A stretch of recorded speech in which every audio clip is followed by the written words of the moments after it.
Hello everyone. So today we are going to start a new chapter, that is nouns.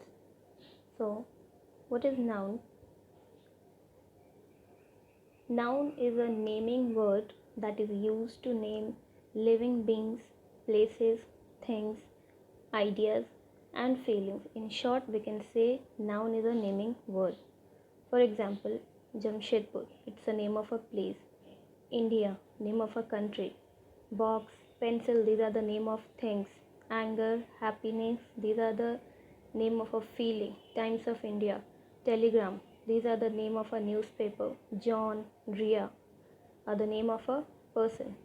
Here in this chart, we can see that different things are written over here, like person, like baby, boy, girl. When we talk about a place, that is home, park, school, these are the name of a things and we call it as a noun. Like animal, cat is a noun, dog is a noun, thing, car, chair. Our idea, our feeling, that is when we name that is also known as nouns. Now noun has got different kinds also. There are mainly 5 kinds of nouns. We'll study one by one. First things comes your proper noun. What is proper noun?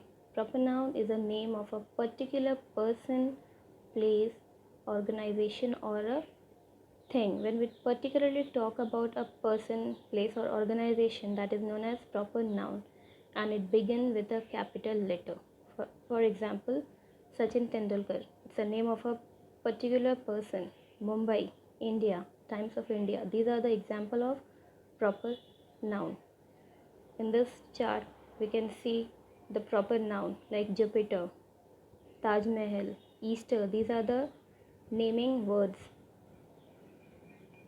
Next is your common nouns. What is common nouns? A common noun is a word that does not refer to a particular person, place or thing. It gives a common name to a person, place, animal or thing of same kind or class. Let's take an example. Mother, police, baby, tiger. These are the common nouns. Father, mother. In this image you can see the common noun like cat, man, furniture, boy, house. These are the example of common nouns. Next comes your material noun.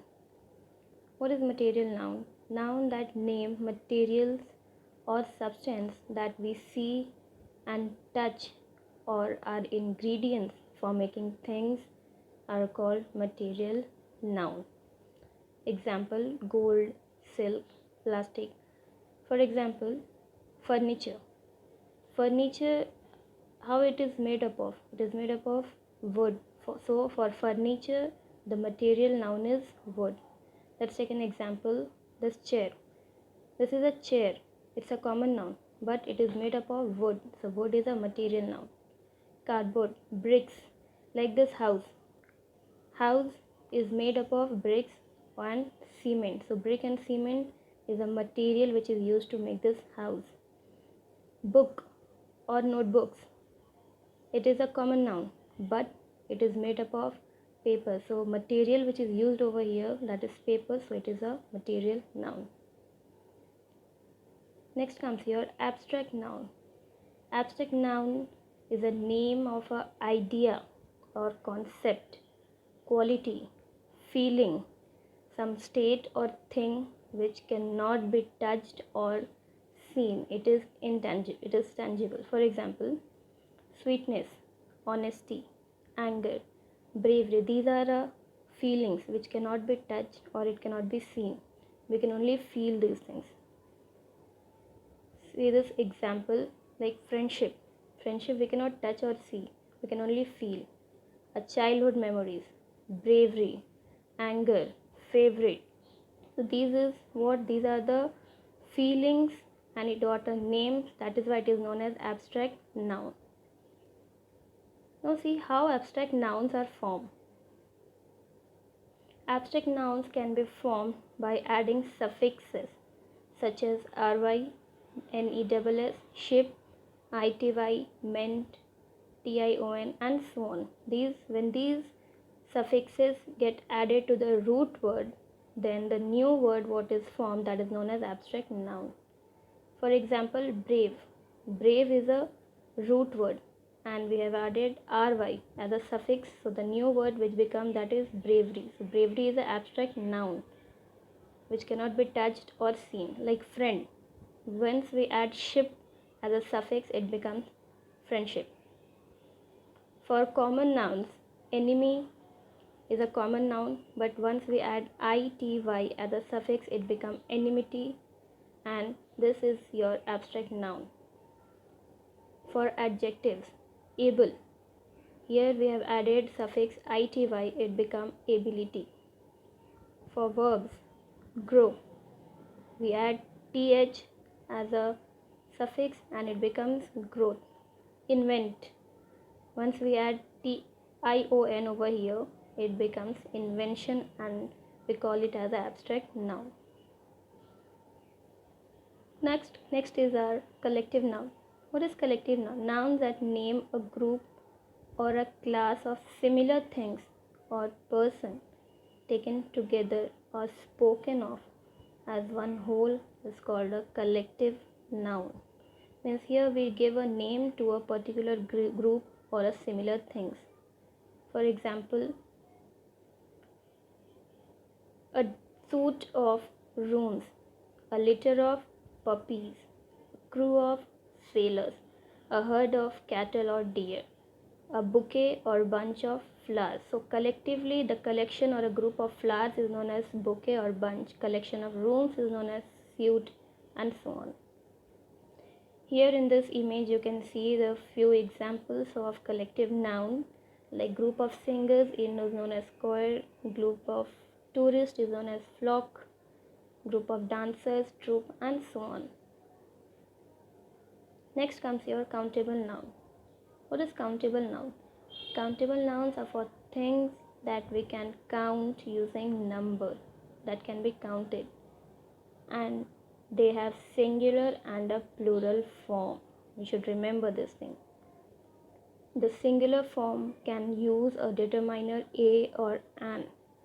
For here I have written in example books, so don't get confused that I have added s over here so it become uncountable. No. Like if I say that I want 3 books from library, so 3 books can be counted. See in this chart, singular, when we talk about one dog it is singular, but when we say there were 2 dogs in a street, so it is plural but still it is countable. 1 horse, 2 horses, 1 man, 2 men, 1 idea, 2 ideas. These things we can count, that is why this comes under countable noun. Some other examples, she has 3 dogs.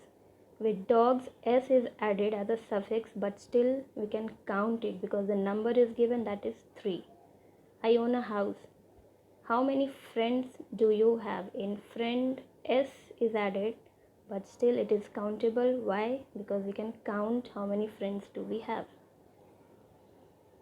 Next comes your uncountable noun. Uncountable noun is opposite of countable noun, a noun which cannot be counted with numbers. They may be name of abstract ideas or qualities, or for physical objects that are too small or too amorphous to be counted, like liquid, powder, gas. An uncountable noun are used with singular verb only. They do not have any plural form. Example, tea, sugar, water, air, rice, knowledge, beauty, and so on. These things we cannot count with numbers. Here are some examples of countable and uncountable noun. You can see in this chart it is very clearly given, like in countable noun you can see milk, we cannot count milk. Honey we cannot count, rice we cannot count. But in countable, eggs are given, set of eggs, but still we can count it, no matter s is added over here. Apples we can count. Meat we cannot count. Grapes we can count. Thank you.